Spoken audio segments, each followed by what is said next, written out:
Last election, Westland District Council elected a new mayor. Helen Lash became. I wonder if she's the. I'll ask her in a second whether or not she was the first female mayor of Westland, after the former mayor of Westland, Bruce Smith, stood down. In actual fact, I think he almost died and had some severe or significant health problems. But along with all the mayors that have been appointed there, and presumably the Westland Regional Council as well. I know it's odd that they've got a regional, doesn't matter. We'll ask Helen about that in a second.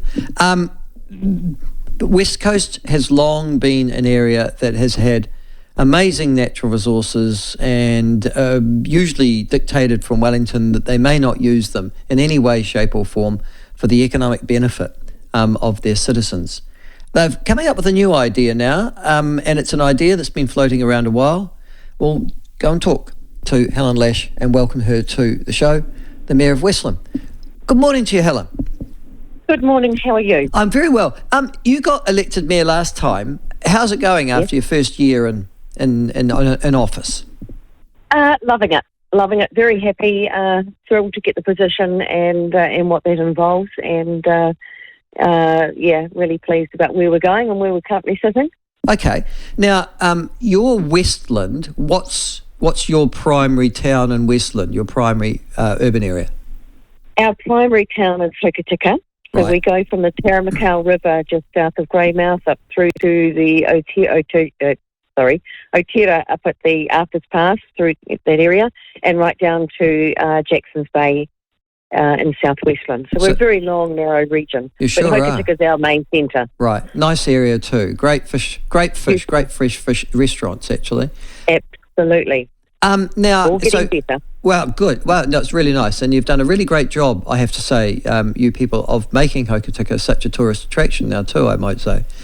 But carrying on up the West Coast, so you've got the Grey District Council as well. That's centred on Greymouth, I assume, is it? Yes, it is. Greymouth, the Grey Valley area, yes. And then there's another council which was, I assume, centred on Westport.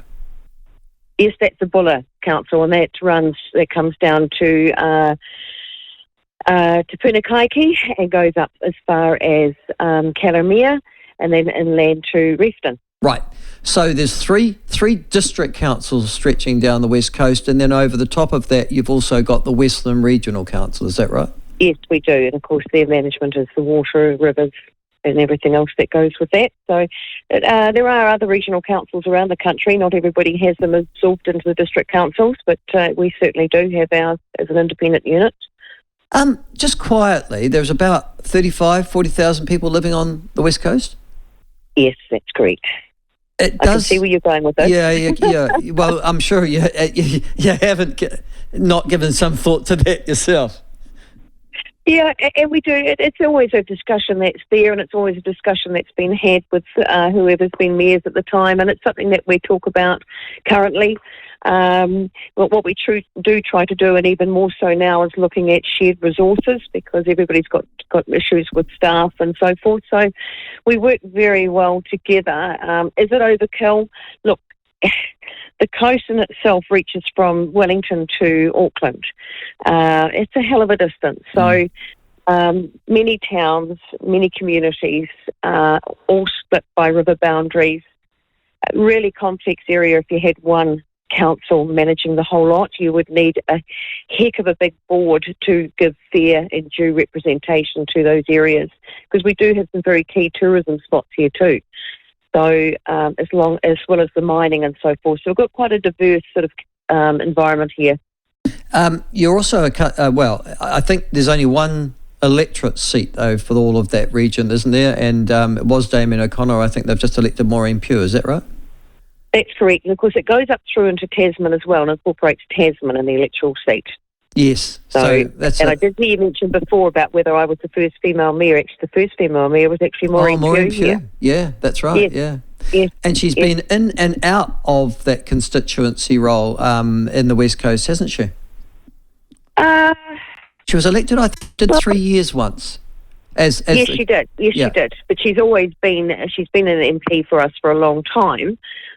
Very, very passionate West Coaster. Great with her advocacy work for the coast. She knows the coast from one end to the other, as she does Tasman now, being that she represents there as well.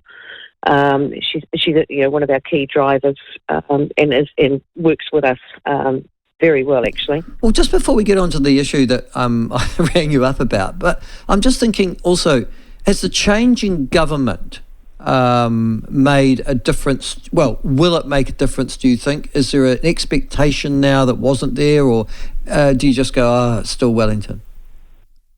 No, I think there is certainly an expectation there. Well, I certainly have one. Look, collectively, with the regional council and the three mayors, we're working on putting something forward to Wellington, a business case for the coast that'll give us a little bit of resilience and independence. We don't have a great rate-paying base throughout the whole coast area, so it makes things very, very tough for us. We're very independent, resilient people, and we would like a little bit of independence, hence the drive for the hydro and the mining and so forth, that we can utilise those resources that are here without leaching everything out of the ground. But no, I think the National Party is a lot more realistic on its regions as well as its cities and what their expectations are, and I'm quite excited with that, because we've got to be accountable. There's not a lot of money around for anybody. Everybody's doing it tough, but we've got to be very, very accountable with every cent that we have to utilise. So it's a matter of what we can generate here on the coast to give us that little bit of resilience ourselves, so we can contribute in a better way. Well, it's been, of course, for as long as I've been politically sentient, which must be about 50 years now, the West Coast has been arguing, for God's sake, we can solve our own problems, and being continually frustrated, has it not, from Wellington? Yes, that's quite true. We have been. And it gets damn tough. And, of course, there's always that outside pressure from the Greens and so forth for, no, you can't do this, and no, you can't do that. And then the government sort of bows to that pressure. I think we've got to a stage as a region, and I know even for Westland, that, enough is enough. You want to have a say on what happens here. Come and invest here and live here. Otherwise, butt out. This is our place. We know what's good for us and what's not. We want to protect our environment. We want to protect what we've got, but we know how to utilise what we've got to provide in a better manner than what we currently do.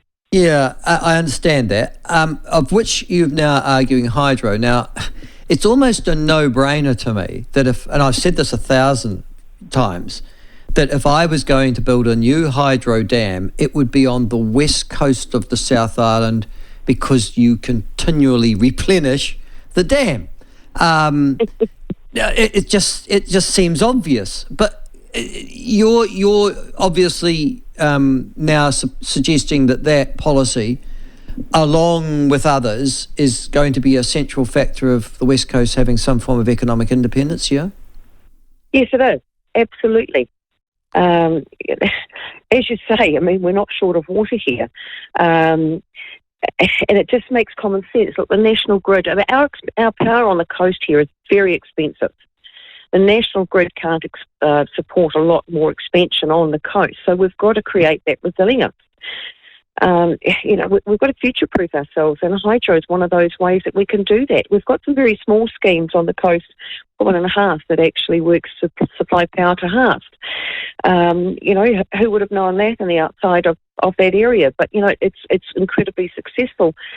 And the owner of that scheme is wanting to replicate that in other areas, which gives us that resilience. It also gives us that resilience should we have a natural disaster, and gives us that chance to, recover and move forward. But look, power-wise, the growth and development, why wouldn't you? We're not ruining an area, where in some ways you can look at it and sort of say, well, by doing this, it's actually going to encourage this in the aquatic life or bird life or whatever. So nobody here is wanting to ruin what we have.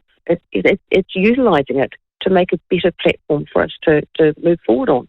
I also note, I'm just looking here at the party vote for the election that's just been centre-right, centre-left.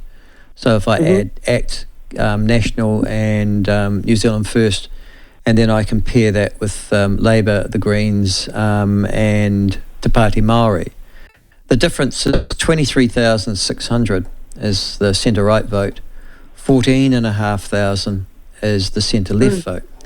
That's a pretty clear mandate, one would imagine, for development and change on the coast, yeah? It is. It's a very strong mandate, and especially in Bulla, which is, of course, Damien O'Connor's hometown. I mean, that was a hell of a swing away from Labour, and that's always been very, very staunch. So it is saying that. People are saying, look, we've had enough, we need to do more, we need to work better here, we need to utilise what we have in a better way. Everybody's had enough of being squashed, put away in a box, and really the impression we were getting from Labour is they'd like nothing better than to close the West Coast up. Not why we all live make it here, a conservation estate, essentially. Well, who the hell's going to fund that? What do you do with that? It becomes a wasteland by and large because the fund's not there for DOC to manage all that. So do you just shut it up and, it gets to the stage where who's going to want to go through there and have a look at it? Because everything will become derelict. It's just absurd.